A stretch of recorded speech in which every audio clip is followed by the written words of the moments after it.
ஸ்ரீவில்லிபுத்தூர்ல சுத்தி பார்க்கறதுக்கு நிறைய இடங்கள், தரிசனம் பண்ண வேண்டியதுக்கு இடங்கள்லாம் இருக்குன்னு சொன்னேன், கோவில்கள்லாம் இருக்குன்னு சொன்னேன். அதுல பெரிய மாரியம்மன் கோவில்னு ஒரு கோவிலை பத்தி சொல்லியிருந்தேன். அந்த கோவிலை கடந்து தான் ஸ்ரீவில்லிபுத்தூர் பஸ் ஸ்டாண்டுக்கு போகணும் கண்டிப்பா. அது டவுனுக்குள்ள இருக்கறனால ரொம்ப ஃபேமஸ். அதாவது எங்க ஊரை சுத்தி ஸ்ரீவில்லிபுத்தூர்ல நிறைய சுத்தி சுத்தி நிறைய ஊர்கள் இருக்கு. அதுல காவல் தெய்வங்கள் வந்து பத்திரகாளியம்மன், மாரியம்மன் எல்லா ஊர்களையும் உண்டு. ஆனா அந்த ஊர்கள்லாம் வந்து அவுட்டர்ல இருக்கறனால அதெல்லாம் ஃபேமஸ் ஆகல. இந்த அம்மா வந்து டவுன் நடுவுல இருக்கறனால, இந்த போக்குவரத்துல இருக்கறனால எல்லாருமே அதுல போய் தரிசனம் பண்ணுவாங்க. ஊர்ல இருந்து வெளியூர்கள்ல இருந்து வருவாங்க.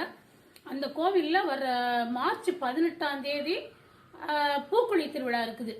அதை நீங்க கன்ஃபார்ம் பண்ணிக்கோங்க. கூகுள்ல சர்ச் பண்ணிட்டு கன்ஃபார்ம் பண்ணிட்டு நீங்க போற பிளான பண்ணிக்கோங்க.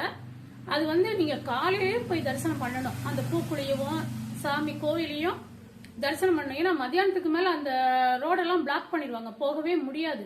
அதனால அப்படி நீங்க சாமியை பார்க்கணும், பூக்குழி குண்டத்தை பார்க்கணும்னு நினைச்சீங்கன்னா 18ஆம் தேதி காலையிலேயே போய் தரிசனம் பண்ணிட்டு அதுக்கப்புறம் உங்க ட்ரிப்பை எங்கனாலும் அரேஞ்ச் பண்ணிக்கோங்க. நல்லா இருக்கும்.